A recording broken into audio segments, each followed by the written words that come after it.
Good morning and good afternoon, good evening, wherever you are on this planet. There you go. I'm down there in the bottom left-hand corner. That's me.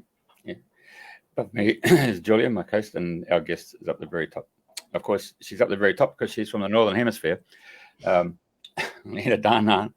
And I have to say, Julia's actually brought Elena on site. And I have to say, anyone who's interested in a really phenomenal discussion, then please get onto the Facebook sites where it's streaming and send your little questions as we progress through this conversation. So 10 o'clock Queensland, 11 o'clock in New South Wales, Victoria, 1 o'clock in New Zealand.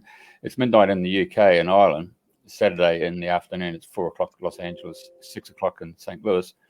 And, well, let's stay tuned and let's stick with Julia asking the next appropriate question. Hello, everyone. Welcome, Elena. Welcome to the show. Thank you, so, Jeff Elena, and Julia. Great. I'd just like to introduce to our audience Elena, and I'm actually just going to read an excerpt from her book, and which is probably the fastest way. So Elena was born in Marseille, France, La France, now lives on the west coast of Ireland. She is an archaeologist and spent 8 years in working in Egypt as an archaeologist, which is very exciting because a lot of people in Australia and overseas have been to the pyramids. Probably will have questions about that. Elena is also a druidess, a shaman and a healer, as well as an artist and musician.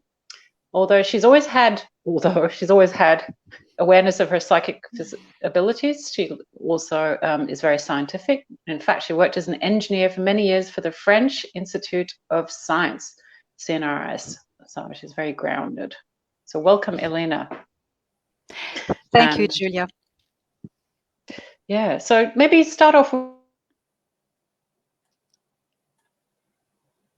Carry on, Elena. Looks like Julia's internet connection there just dropped out. So she's going to probably ask you, issues starting from where are you going to start from when she's 9 years old, Julia? Okay. Jeff, can you hear anything? Yeah, you're back on. Like you just went out, but you're back in. So we carried on the conversation. So did you want to start with Elena starting at 9 years old, or would you like to start from her work in archaeology? I think we'll start with the archaeology and the engineering before we go through to the 9-year-old, 3-year-old, 9-year-old stories. Okay, very good. Okay. Ask away. So, okay. So hi everyone. So yes, I'm an archaeologist, and I've been working in archaeology in many sites in the south of France, but as well 8 years in Egypt.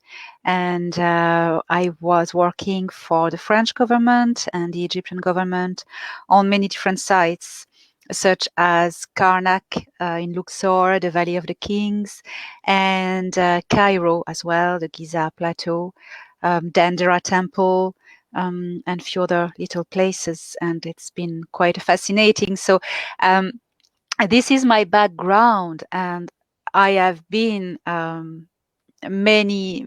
big part of my life as an engineer and working with scientists, formatted to think rationally and stick to the facts. So what has happened in my life since childhood, I had totally put it aside and denied it a bit, and it was quite difficult to deny such powerful events.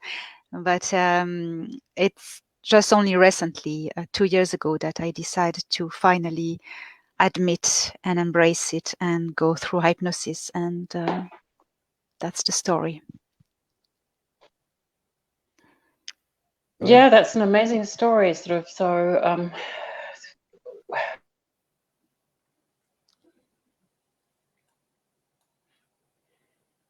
Oh, she's frozen again. Hey, obviously the internet connection on a Sunday morning is not all that wonderful on the other side of Brisbane. Oh, she's back. There you go, Julia. Yeah, Jules, you there? Okay, so you got into archaeology, you went into Cairo. Fantastic place, I have to say. I've done that journey myself, and whilst I felt the need to go to the Valley of the Kings, my area was around Abyssinia Pyramid Complex as well as the Giza Plateau. So there's some really interesting involvement there with the Orions as well as the Syrians. There's a lot of cultural significance there, isn't it? So I take it the hypnosis unlocked a few of those things, yeah? Yes, the hypnosis was to get back the missing pieces of my memory regarding to my abduction and my extraterrestrial contacts that I had all my life, in fact. It started very young and I had memories. I remembered a lot, but not all. And arrive at a certain age, I decided that I needed to retrieve the missing pieces of myself. And hypnosis is quantum hypnosis, actually, really is a wonderful tool. And at that moment, all the pieces were put together, and my connection with my protectors and the extraterrestrials who had rescued me really re-strengthened. And since that time, since 2 years ago now, I have been able to be in contact with them daily. And so a book came from it where I have been explaining all my story and the knowledge they gave me.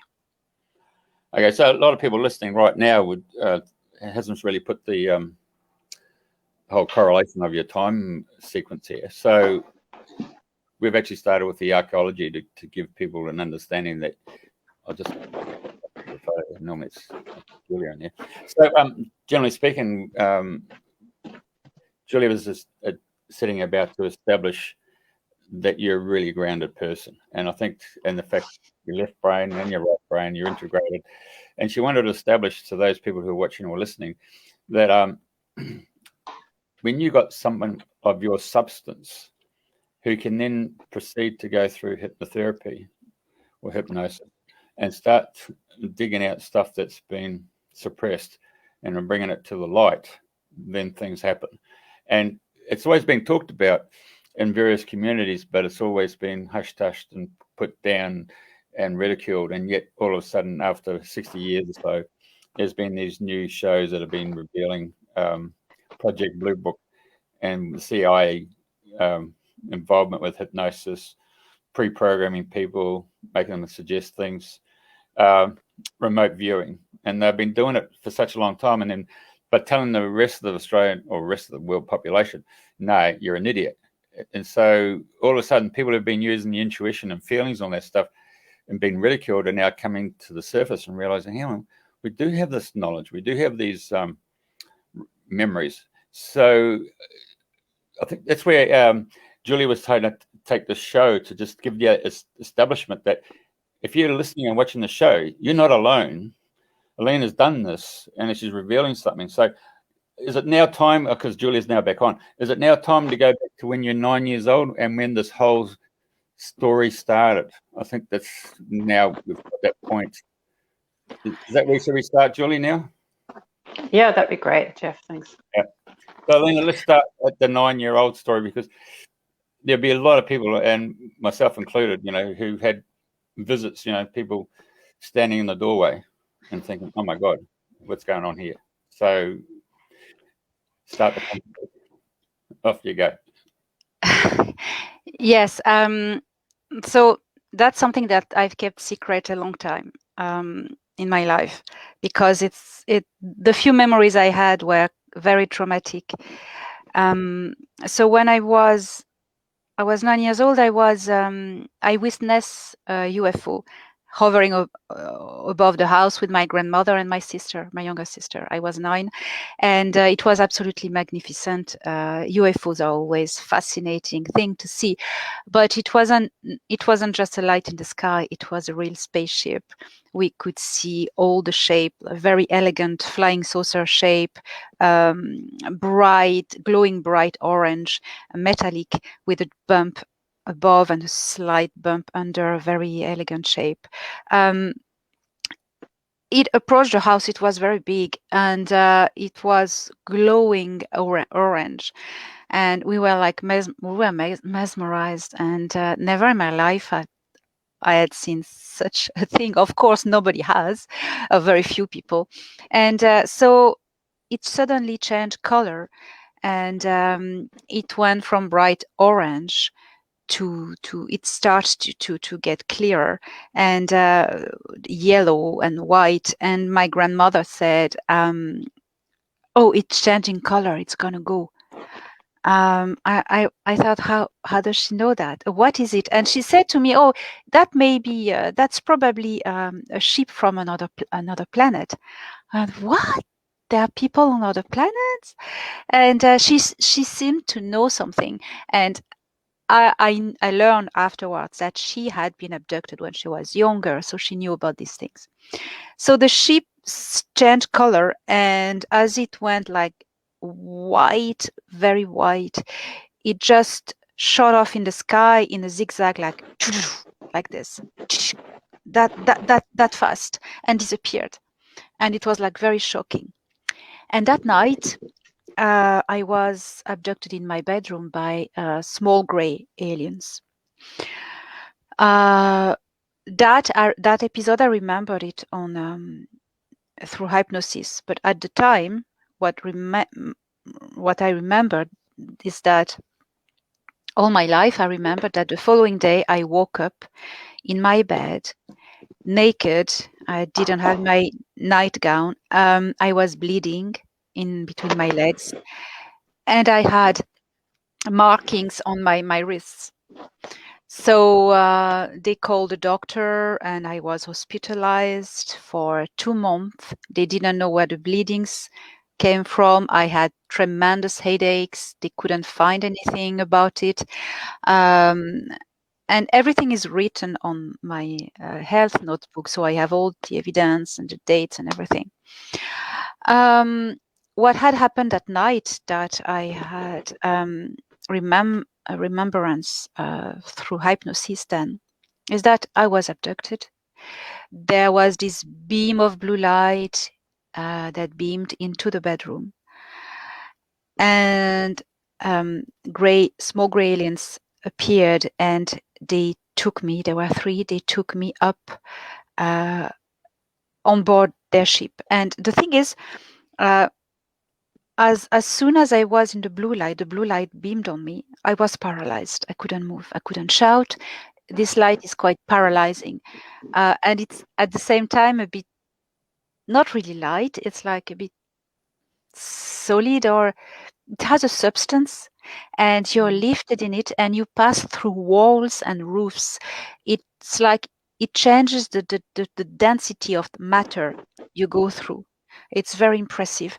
And then, well, the details of this story are very long because a lot happened. But I was in the ship of the Greys, who I learned later were from Zeta Reticuli.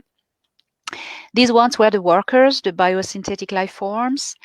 There were another one, so there were 4 of them. Then they laid me on the table, metallic table. They removed my gown. It was like very mechanic. They were going very fast, and they did miseries to me. They insert an implant in my head, a tracker in my head. They did some misery in my belly, and there was a 5th one that arrived. He was different. He was a little bit taller, this gray, and he was a biological life form. He was a real person. He seemed to be in charge. And in that moment, there were shakes. Everything started to shake. and the ship was attacked by another ship. People beamed on board this one, and there was a lot of smokes. The door of this room exploded, but it's not an explosion as you can imagine. There's no flames in space. It was just dust, and 2 tall men entered the room. They were wearing spacesuit. I couldn't see their faces because they had helmets. Yeah, they were very tall, and they had kind of tubular weapons, like a thick pen, and they were shooting beams, energy beams to the Greys.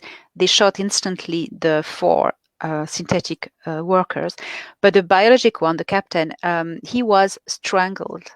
One of the rescuers, he grabbed him and he strangled him. So why didn't he shoot him straight away? It was because this man was angry because they rescue a lot of children like this, a lot of people, and they're really fed up with this grace. So it was like personal satisfaction to strangle this entity. And so imagine me, I was paralyzed, I was in pain, I was terrified. So that scene happening on the top of it was like, I don't know how I didn't pass out. The guy who had strangled the Grey seemed to be the leader of these 2 men, and he untied my wrists, and he took me in his arm. I was like, I couldn't move. I was like so flat, like I couldn't react, and all I sensed was the plastic feel of his suit, this kind of spacesuit, and there was a lot of movement, and I was dizzy, and smoke and lights, and I understood we passed into another room of the ship, and we were beamed because there was a big flash of light, and we are beamed on board the ship of my rescuers. And then the first thing that came to my mind was, oh my God, it's warm. The difference of temperature. The air was better breathable. The temperature was better, and it was suddenly relaxed. And so in this ship, there were 3 men and 1 woman. They were all Nordic type alien beings, tall, muscular, blonde, big eyes. They laid me down on a couch, and the lady straight away, she took it was kind of a sponge. I couldn't really see from the corner of my eye because I had my peripheral vision, but I couldn't really move. So she cleansed me. She cleansed the blood on my legs, and I don't know what she did to my belly, but the bleeding stopped. She took care of that, and then once I was clean, the man who had rescued me removed his spacesuit. He removed the top, his jacket, and he put his jacket on me, and that I wasn't naked anymore, and I was warm, and it was so warm. And the lady tried to remove the tracker I had in my head. She couldn't, and so they retuned it to their frequencies. So that is why, since that time, I'm able to communicate with them. And they took care of me. They were very nice. They brought me home, and my memory was erased because it was too traumatic to remember. But during my life, my teenagehood, more or less, when I was more able to understand things, my rescuers took contact with me again, many times, and many times I don't call that abducted, I call that invited on their ship again, and they told me a lot of things, and they were very friendly. The lady appeared in my bedroom one night as well. She beamed.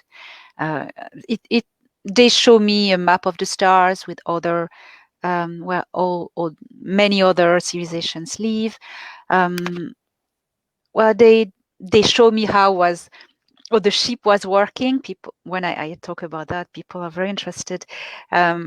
My friend, my rescuer, he showed me how to pilot the ship, and he explained to me a lot about the navigation and these technologies, and because he's a pilot, so that was nice. So I lost contact with them at a time. They said to me that they need to go somewhere else to on a duty, on a mission, and they came back in my life. Well, they left. I was 30, and they came back in 2018. It was unexpected. I live on the west coast of Ireland, and on the shore of the ocean. And one night, I had this feeling I need to go out. I wanted to look at the sky. It was a very clear night, and I saw 2 UFOs hovering above the harbor, above the ocean on the coast, and they were making themselves visible to me, like dancing, like making figures together. And once they were really sure I was watching them, they went south. They shot and at a tremendous speed. That night, I learned that the following morning in the newspapers. That night is known in Ireland as the Shannon incident. The Shannon incident. You can Google it. The Shannon incident. SHANNON. So it's the name of the airport closer to where I live. So these UFOs were seen by planes, two different planes, commercial planes, and there are conversations between the pilots of the planes and the control towers of the Shannon airport. And this has been recorded, and you can find the recording on YouTube, and it's absolutely amazing. Excuse me. And this night, so the thing is that they took me on board the ship again, and it was very very cheerful. It was like being together again after all these years, and there was a lot of hugs and laughter and a lot of emotion, and there were more people on board. And I said, why all these years, and why'd you come back just now? And they say, yeah, but we were busy somewhere else, but now we are back. And he was so excited. We're back. And I said, yes, great. What's going on? And they said, we're back because something is going to happen for this planet. And they were so excited. And I went, oh, wow, great. What's going to happen? They were, and suddenly they couldn't speak too much. You'll see. Please tell me.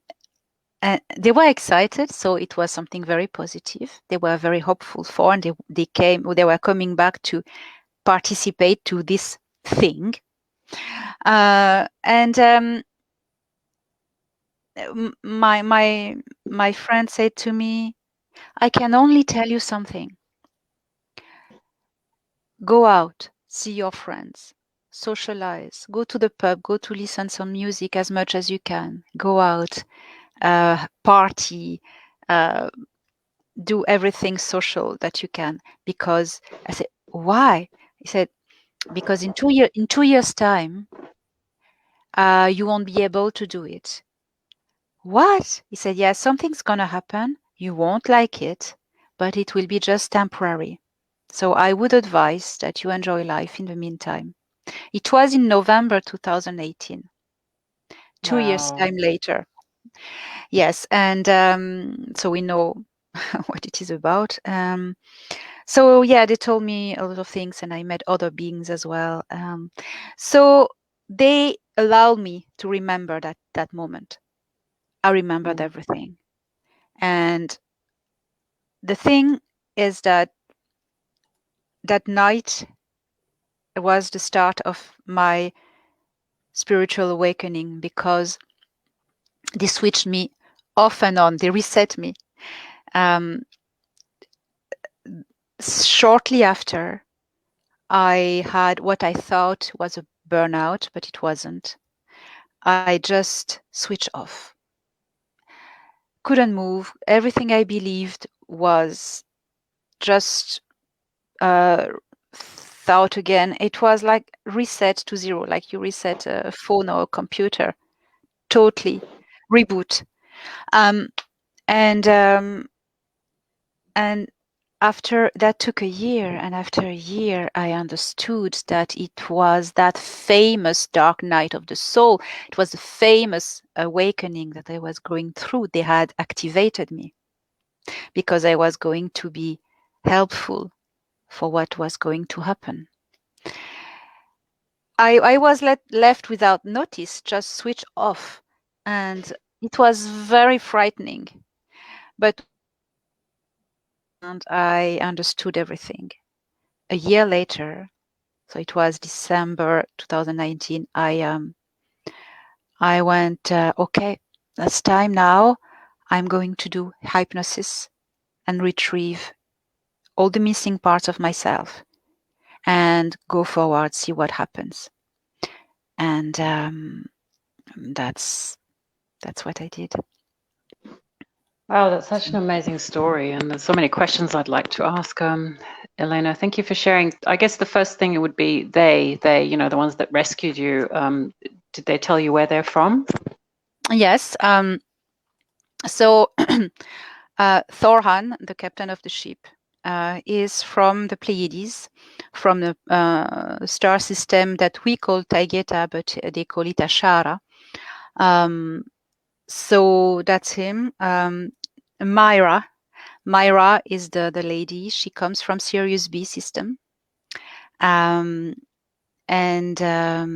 there's another man comes from the Pleiades as well.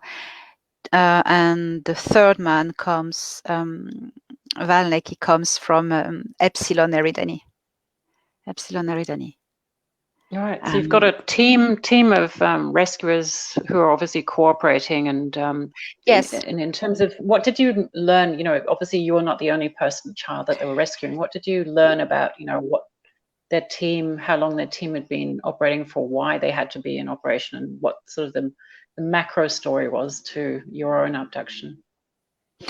Well, they are not alone. They are part. They are part of an organization which is called the Galactic Federation of Worlds.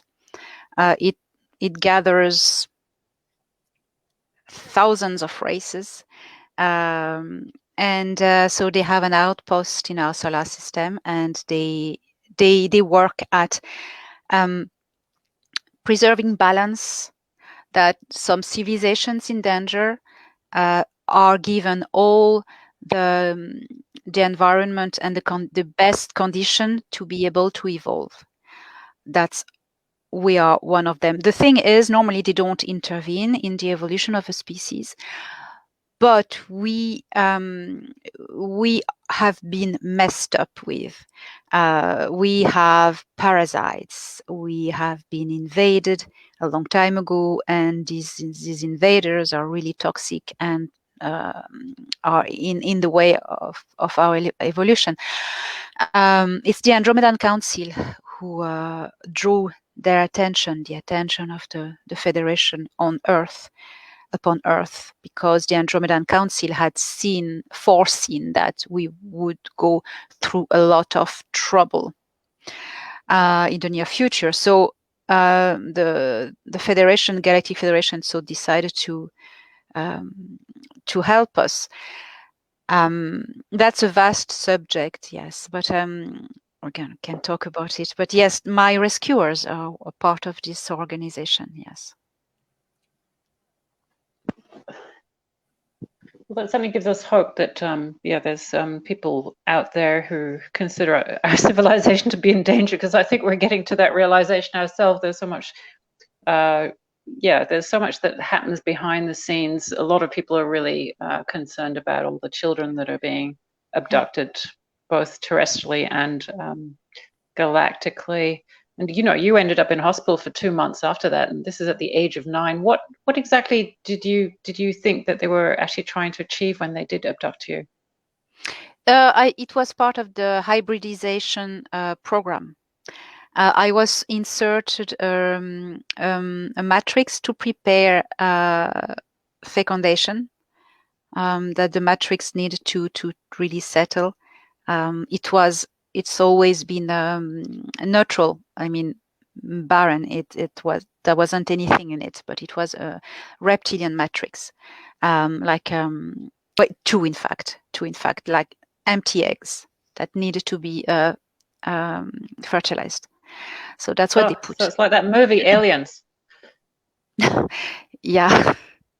Oh God! Yeah. I was 9 when I think I was 8 or 9 when I saw that, and just that stuff coming out of the belly. God, that really freaked me out for the rest of my life. And that actually happened to you? Well, not like this, not like this.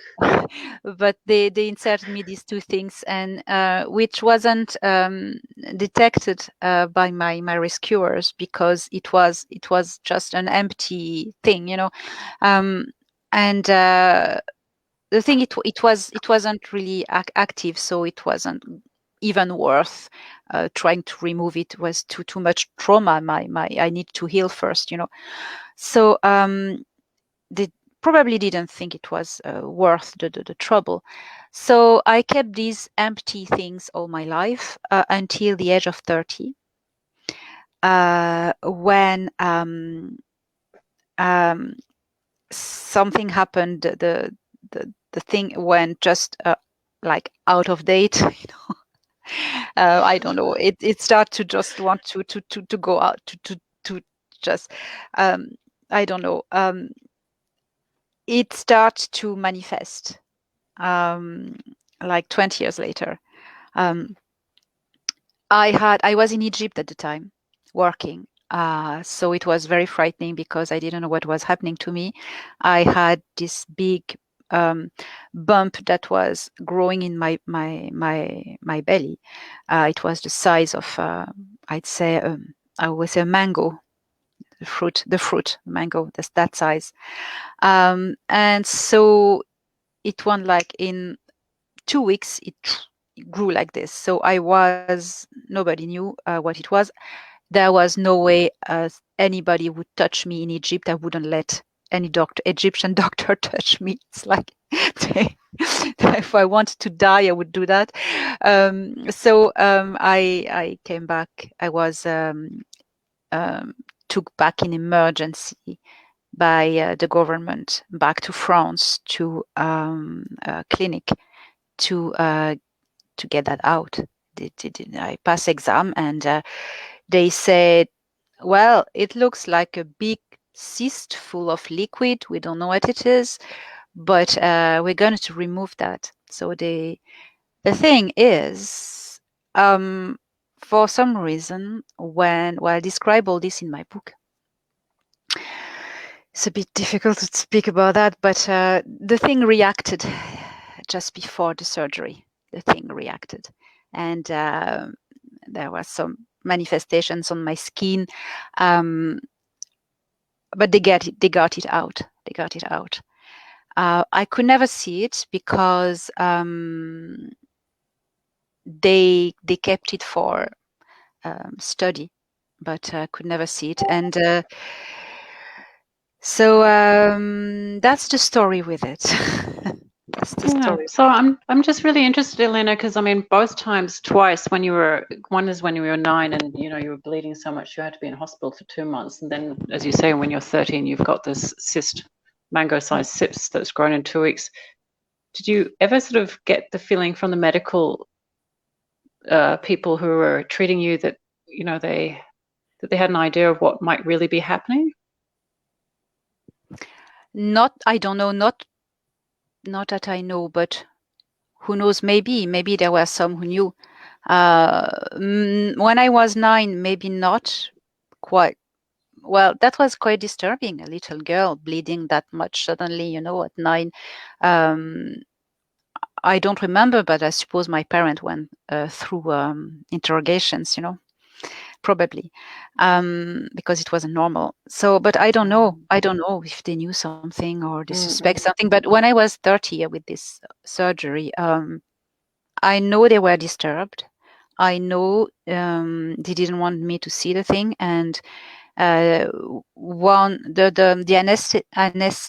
anesthetic, the guy who did anesthetist, Anesthetician, yeah. Anesthetician was quite nice, and sorry, he wanted to go through the surgery, be there, and see it. Excuse me. Yeah, that's right. And sorry. He said afterwards that it was big, it was huge, it was filled with a yellow liquid, and it was gone for examination. They wanted to analyze it. And when I asked the surgeon later on, will I be able to see it? He said, "Oh no, we burned it, we destroyed it straight away." And I knew he was lying. So that's all I know. Yeah. Wow. So I mean, it's such a violation, and obviously, as you tell it, you can kind of see why that it's systematic. If the thing needs to gestate for 20 years, then obviously you've got to put it implant into kids at a young age. And you're saying this is part of some kind of program. Yes. And what just for those who are not, who are new to this, what program is this? When did it start? Who allowed it? As far as you know. As far as I know, in the 1940s, the Orion Alliance made contact with Earth. The Orion Alliance is an alliance of malevolent, of different species of greys, and greys are reptilians, mainly structure. So grey reptilians. They discovered Earth. Well, they drew their attention to Earth. And so, they go by the laws of free will. That's something we are not very aware on Earth. All these aliens of advanced civilization, they have all kind of recognition. They have a recognition for a universal law. Whatever culture or species they are, they all it's really impressive. They all recognize a common concept, which is free will. This is the great law of evolution, free will. So taking a world and a culture, invading a culture, it means you can invade it by force, but you break this law. And those who make justice in this galaxy, such as the Galactic Federation of Worlds, will be on your back. So if you don't want to do that, you need to go by the great law of free will. Get the inhabitants of the world you want to take to say, okay, yes, come and take us. How do you do that? So, they have all the same plan, which works wonders. So they take worlds that are on their own, like ours, who hasn't yet reached the level 2 of interstellar travel. So we don't know about other worlds. We don't know what's happening even on the moon, So they come and they lie. They say, "Oh, we are going to give you technology and help you. We are so nice. We want to help you, but in exchange, you are going to allow us to do our little business, which means abductions, mining minerals, and stuff like that." So to get the people to locals to agree, the price in exchange must be very yummy.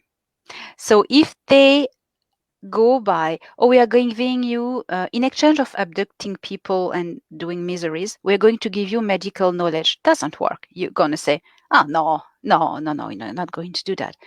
But then they're going to pick leaders or people in power who have weaknesses for power, and they're going to tell them, we're going to give you amazing power and war technology, and you'll be going to be the most powerful state or country on your planet, because we're going to give you so much amazing technology, weapon technology. And they go, yes, take whatever you want. Yes, that's how they do. So they sign agreement. The leader agree, and he say, okay, you can do abductions in exchange. You can do this, that. Okay, sign. What happened now in 1954? The Orion Alliance contacted. So I know they contacted the Russians and first Khrushchev at the time, and he was very suspicious, and he didn't accept first. He accepted later, way later, but first no. So they went to see the other second superpower, which was the United States, and it was the Eisenhower administrations. They asked to meet Eisenhower. And so that happened. And Eisenhower, so he didn't want to sign with them. He wasn't really okay for that. In the same time, because of the law of balance and free will, the Galactic Federation saw what was going to happen, and they say, oh, no, we need to give these people a chance. They will be the ones who will choose of their free will. So we're going to make contact as well. They did.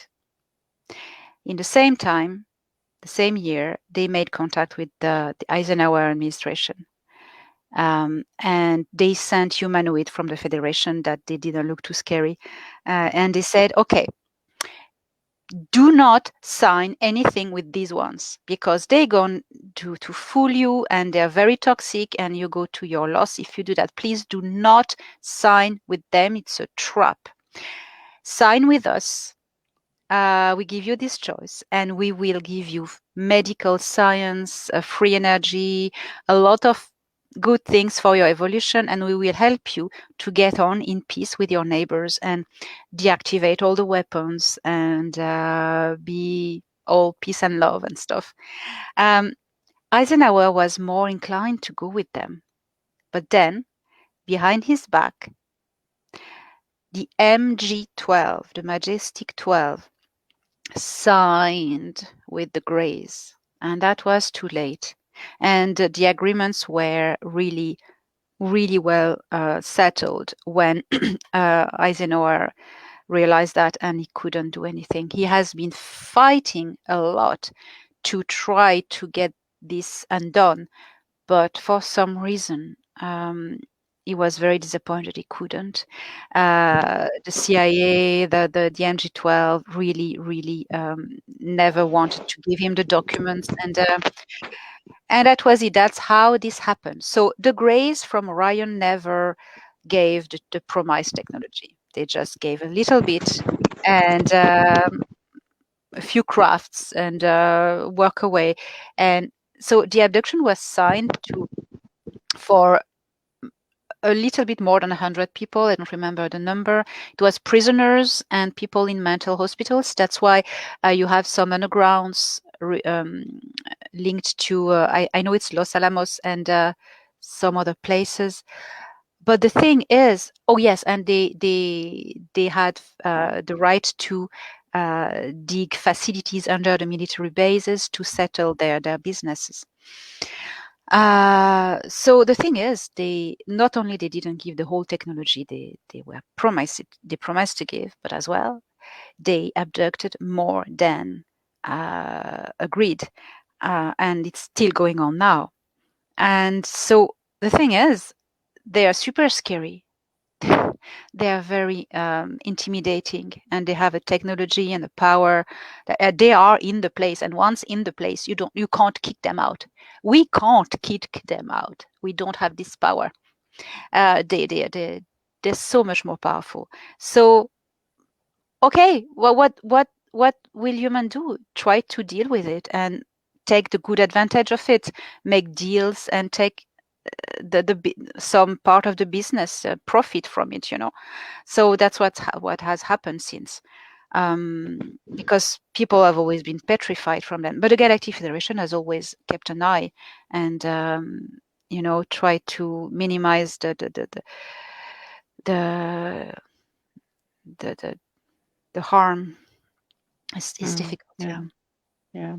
Wow, Elena, that's a big one, and I know some of our viewers have been commenting, Mitch, Angie, David. The reason what you've just been telling me about, and I'm a previous investigator, and there's hearsay, there's stuff you read about, but there's also stuff you experience. And we differentiate between knowing people who've been involved in a certain situation versus he said, she said. And Elena, I know that you have had direct contact with an individual that was actually involved in the discussions with President Eisenhower, and this is how I found you, because you were actually talking to his granddaughter Lara Eisenhower about it. So perhaps for the audience's sake, because we read about these things, but you actually know more about this because you've actually had contact with the person that we know from the movies as Thor. But I didn't even know he was a real person, from a commander from Venus. So can you just introduce us to him, please? Yes, I had been asking my Thoran, my protector, to meet this person, and he didn't know him personally, and he said, yes, he's still alive, he's still on Venus and still involved in missions on Earth, but I don't know more. So he put a request to try to contact him. He said, we'll see what happens. And 2 months later, because when these contacts happen, you just have to drop everything, because that's happening now. He said, okay. He said, somebody got back to me, and somebody you wanted to meet, and he's okay for that. I went, oh my God. So that night I was taken on Thoran ship, and he was there. This man was there. I was very impressed. He was there with his brother, Don. I was very impressed because he's a legend. Commander Val Thor is a legend. And so I had questions in head, but I didn't really prepare anything. And when you been beamed up, you don't take anything with you, no paper, nothing. I went, oh my God. I was like hysterical, and I need to calm down. And Thoran was laughing. So we went to another room, and we sat. Valthor was so he was very calm, and he had he's not the same race as Thoran. He's a Tal. It's very much like us. He looks like us. You couldn't make the difference. So we sat somewhere, and I start asking him questions, and he said that he doesn't want to speak with humans. He had his content 50 years ago, and more than that, 70 years ago. Wow.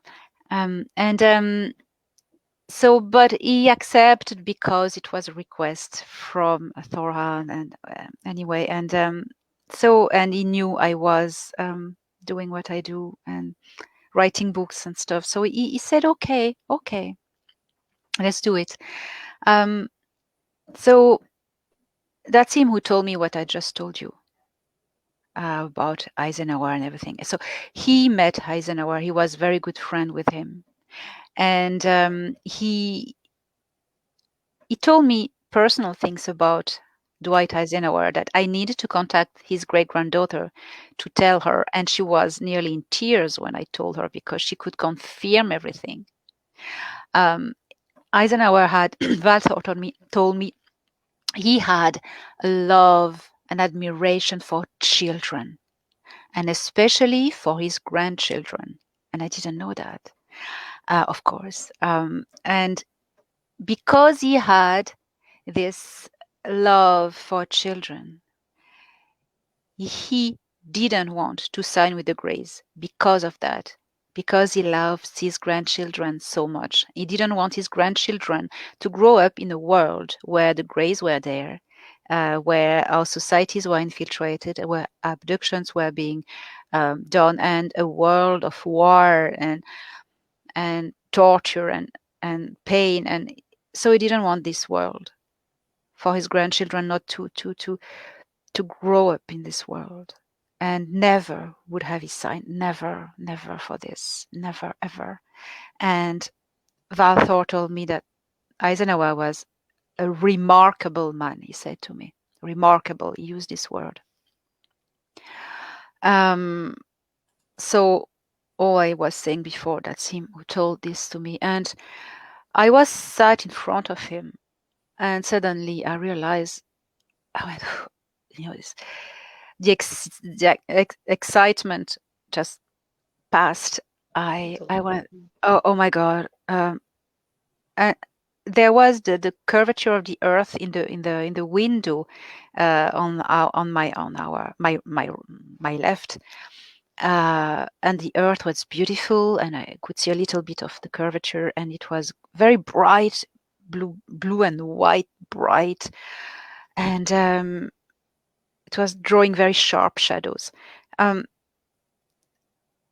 I don't know, I had all the it's like if I was receiving all the soul of the collective consciousness, and I don't know, I start to cry, and I broke in tears in front of him, and I said, please tell us, we need to know, where we are going. We need to have hope. We need signs, because you say that we are going to be okay, that you look after us, but we need signs. We need to see sheeps. We need to see evidences. We need to have hope. We need to believe. I remember I said that. We need to believe. Humans on Earth, Earthlings, need to believe. And I was crying. And I remember he put his hands on mine, and he has a tremendous, powerful aura. And he was so calm, the calm about him. And he said, don't worry. We will never let you down. We never have, and we never will. And these words were carrying so much. They weren't only words. They were facts. They were promises. They were very powerful. He was telling me beyond words that the Galactic Federation had always been here to protect us and to take care of us. And he added something. He said, but you have the free will, and we cannot liberate a slave who holds on to his chains. We cannot liberate a slave who holds on to his chains. So it is up to us to want to be liberated, to wake up first. And he explained to me afterwards that they cannot save us directly, because it will be interfering in our power of decision, in our growth. If they were to save us now and kill all the Greys and reptilians, we wouldn't learn anything. Another disaster would come upon us, that we do it again. We learn the lesson. It's like homeworks and learning. They cannot do it for us. We need to do it ourselves. They are here to hold the space and avoid us to blow ourselves up. They have deactivated so many nuclear devices, harmful satellites. They do a lot of job. We don't know half of what they do, not even half, 1%. They are actually as well fighting alongside US military and other countries in the undergrounds to liberate all the undergrounds. They are doing a lot of work. but the work of awakening, what they want from us is that we wake up, we stand up for our rights, we say no to totalitarian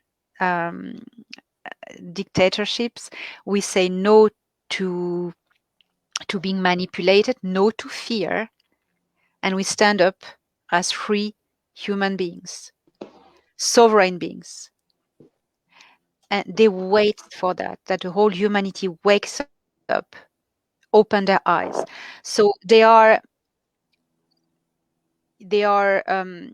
clearing up the dark, that the dark comes to the surface and is visible for us to see. Thorhan had told me that is this sentence. He said, people need to see the face of their enemy and who are his allies. That's the only way people will wake up, most of the people. And we have a window of opportunity, which is 2017, 2022. We are in the middle of it. We still can do it. And they are very hopeful.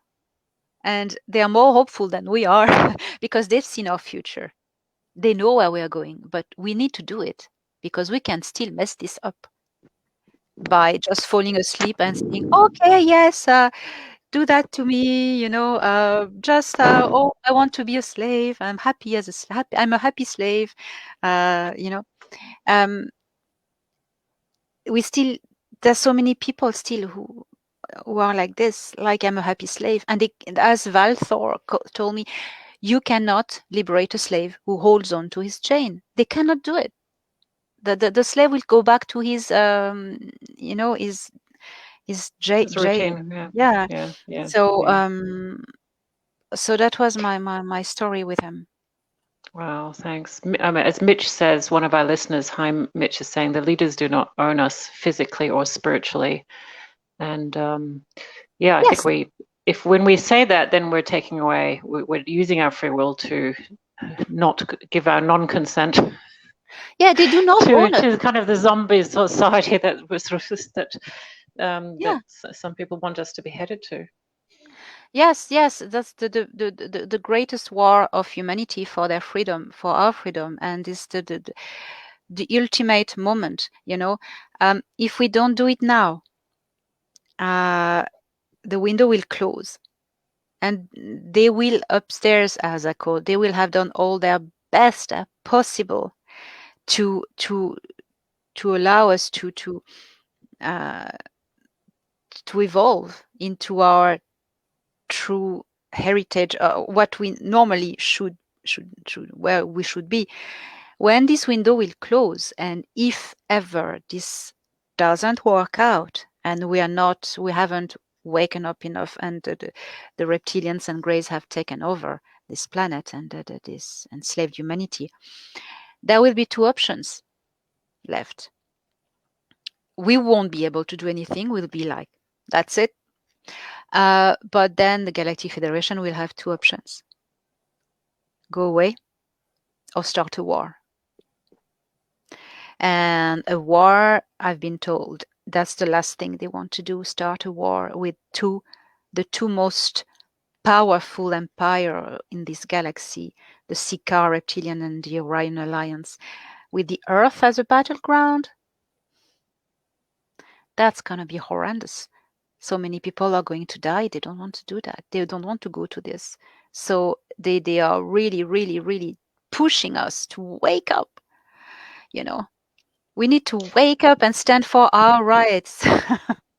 Yeah, and I guess also connecting, like you've had regular contact with the Pleiadian Syrians and whoever you want, who's the whole council that's helped you write in the book, where you don't just write about your actual own story, but also about, you catalog the different galactics that are involved.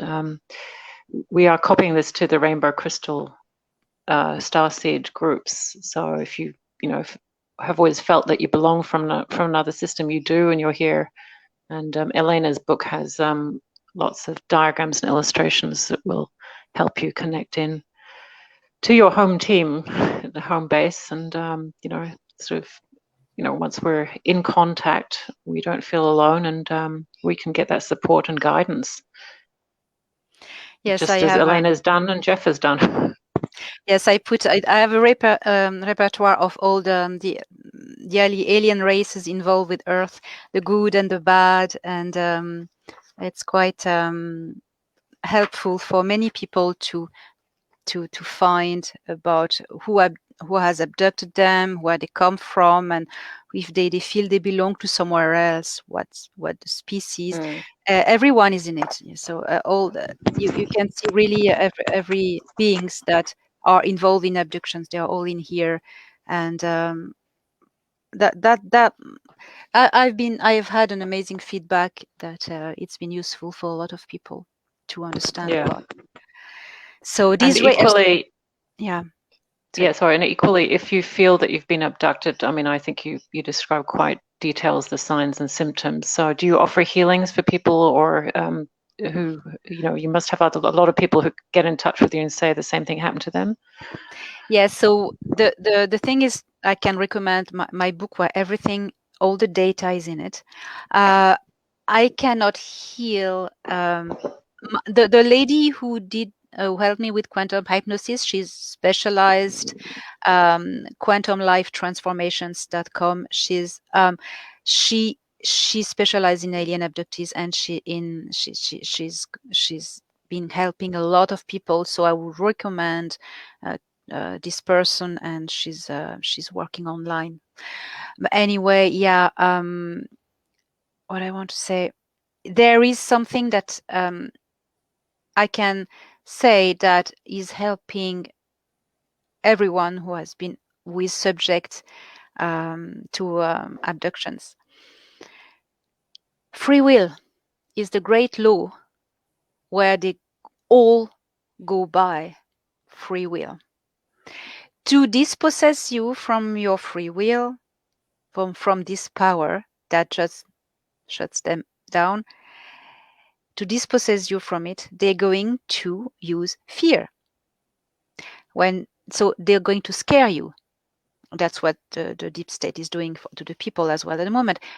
They scare you, so you are not in total possession of your common sense and reason. So you just like pray, and you don't know what to do, what to say, what to think. You're just petrified, and you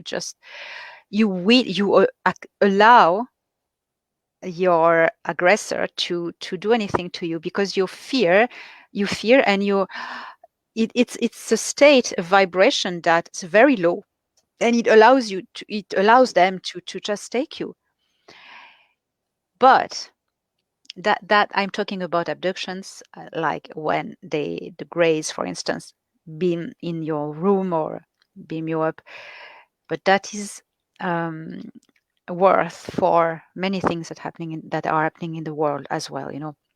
So when gray aliens, for instance, because they're the most common, appear in your bedroom, for instance, and they're going to take you, they are very scary looking.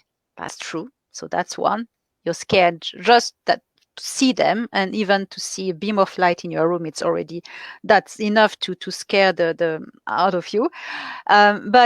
So if you are prepared to this and you condition yourself, you can do meditation, you can condition yourself, say, I'm not going to be afraid. Fear is not an option. You must not be afraid. And when they beam, when they arrive, when they come, because you cannot stop, if they want to come, they come. When they come, you stand up to them with no fear, and you speak very firmly, and you say, I do not consent. I am sovereign of myself. I speak for myself. I do not consent to be abducted. Go away. Get out of my house now. And you're very imperative. No fear. No anger, because the anger is unsettling. Anger is not a good feeling as well, because it makes you weak. No fear, no anger, just firm, authoritarian, firm, like, and and they go. I'd say 95% of the time they go. People have tried it, they do it, it works. Yeah, actually, that's amazing, Elena. Thank you. I'm just remembering when my kids were 3 years old, they were scared, and because they couldn't reason and talk, I actually had to draw some cartoons for them where I drew the cartoon of them, and I didn't know of any of this. They said more it was wolves that they were scared of, and we didn't have any wolves in the stories, but I just drew pictures of them, cartoon pictures, so of them actually waking up, somebody being at the door, and them just saying, "No, go away." So I'm just getting the chills as you're saying it, because if your kid, once they see themselves in a picture doing that, then they can do it. So just adding that to, if your kid's young and they're having issues, just draw it out for them so that they can identify with that. Yes. And request assistance as well. You can do that. You can request assistance. So you can request assistance, free will. Request assistance to the Galactic Federation of Worlds. Request assistance to whom you feel can help you regarding to your belief. You can request assistance of Jesus, the angels, or whoever of your religion or belief. That works as well. But and at the moment you invoke a real entity or something that exists, it can interfere in your help. As well, what Valthor had told me as well, something I forget to tell, relates to this. As we have free will, the Galactic Federation cannot intervene openly without our consent. Of course, we don't want to be a slave, but we need to formulate it, not begging on our knees. Please, superheroes, come to save us. No, that won't work because we still put ourselves as in the position of a slave, an inferior being, requesting to superior beings. They don't want that. They want us to grow up and stand on our feet and request assistance equal to equal. If we want human race from Earth enter membership to the Galactic Federation of Worlds, we need to be at their level. That starts by considering ourselves at this level, which we are. But we're just brainwashed, We need to stand up and request assistance, and they will be able to help more. They help already, of course. I told you they are already helping. They have made alliance with some governments already to work on the ground. They are watching over our nuclear power plants and stuff like that. But they can do more if the whole humanity requests. So get out, look at the sky, stand on your feet, and you say, on behalf of humanity, I am not a slave. We are not slaves anymore. We've never been enslaved. And we request assistance equal to our brothers and sisters. And this is not only going to allow them to help more, but it's going to help you to realize that you are this being, powerful, at the level of these other beings, because they are not super. That's something. Oh yes, that's something that these beings from the Federation they can't stand. Is that we on Earth consider them as superior beings? They are not. They are people like us with different technology, different culture. They are born somewhere else, but they are people like us. We need to stop worshipping them.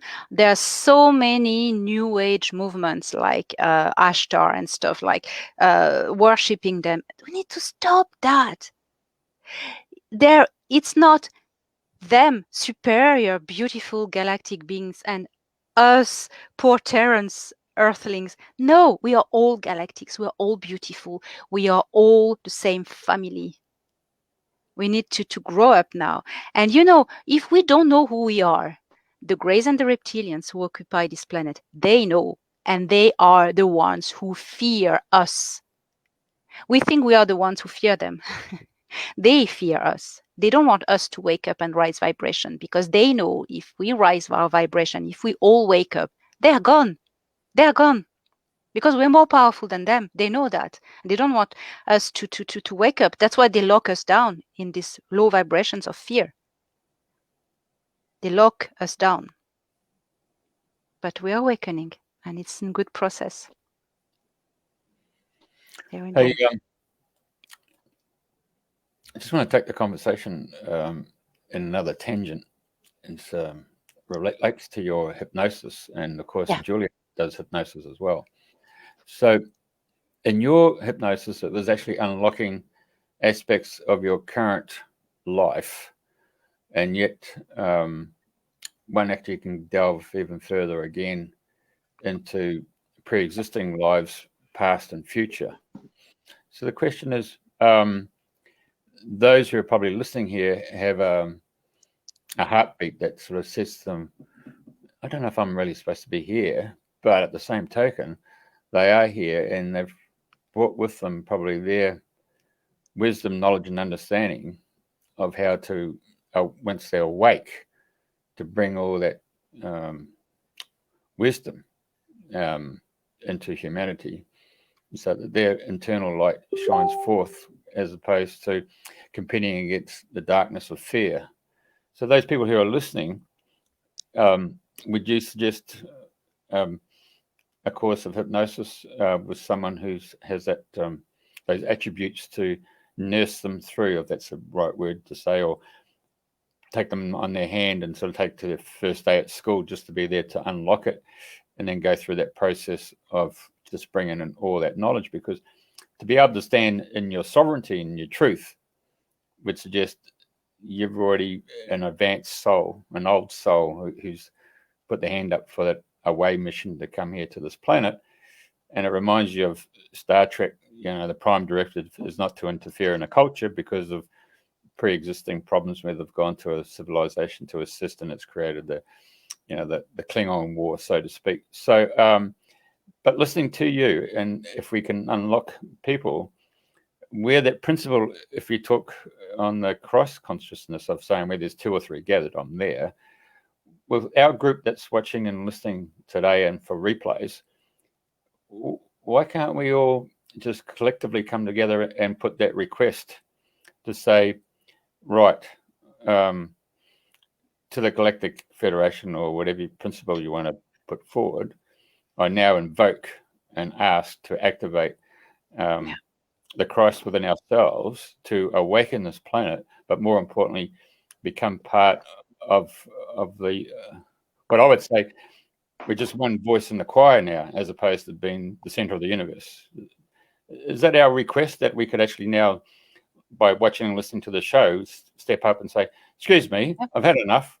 I want my free will. My free will is I want to become part of this Galactic Federation, and we want guidance and direction. Please come front and center. Yes.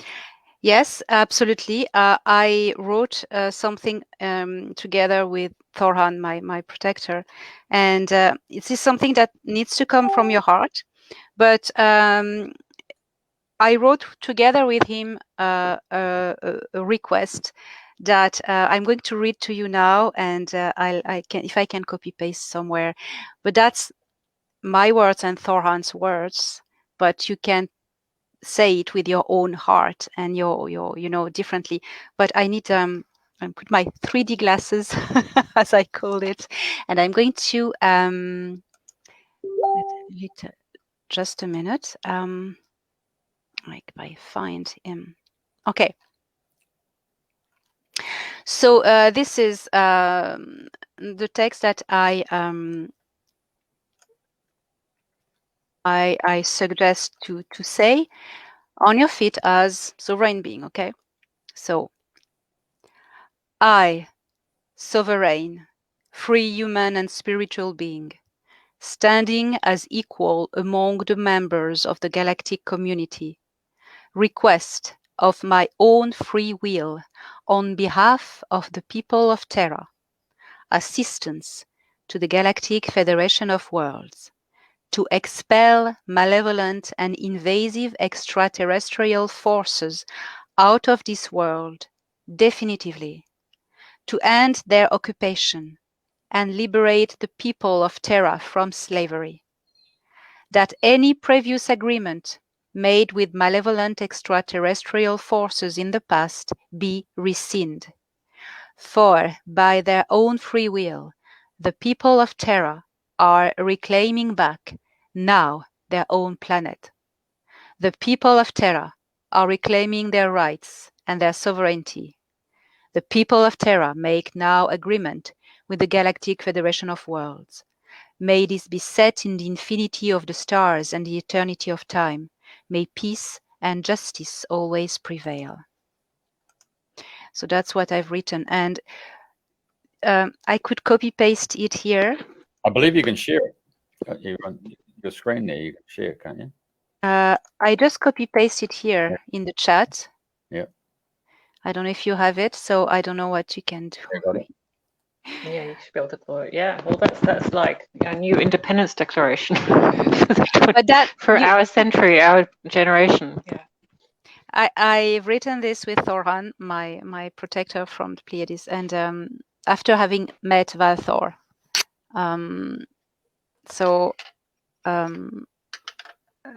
That's what I suggest. Here it is, and it's, please do not take it word for word. You were invited to put your own words. They're already helping us. They already have made an alliance, the Earth Alliance, with some military factions to fight to clear up the undergrounds. They've liberated the moon recently from the Greys. They are fighting a lot, but not openly. Not openly, because humanity is not quite ready yet. But that's why we need to wake up and just, stop hiding ourselves like this. Like, there are extraterrestrials. I mean, the experiencers like me, we are millions. And people are always asking, when will the FBI and CIA will do disclosure? We are the disclosure. Ask the people who've been abducted. Ask the experiencers. We know so much. So it's, people start to speak more and more, Yeah. So thank you for sharing, a very personal story. I know it must be really hard to talk about, that situation, but you've learned so much from it and unlocked so much, and giving us that, not just the micro picture, but the macro, you've stayed in there. So thank you very much. If people want to continue to follow you, you actually regularly speak, or do you have your own channel that people can follow? Yes, I have. Thank you. I have my YouTube channel, Elena Danaan. I have as well a website, elenadanaan.org, O-R-G. On my YouTube channel, I put a lot of videos of the contacts I have with extraterrestrials, so I speak about it a lot. There are some channelings as well, QA lives weekly, so people can ask me all sorts of questions live.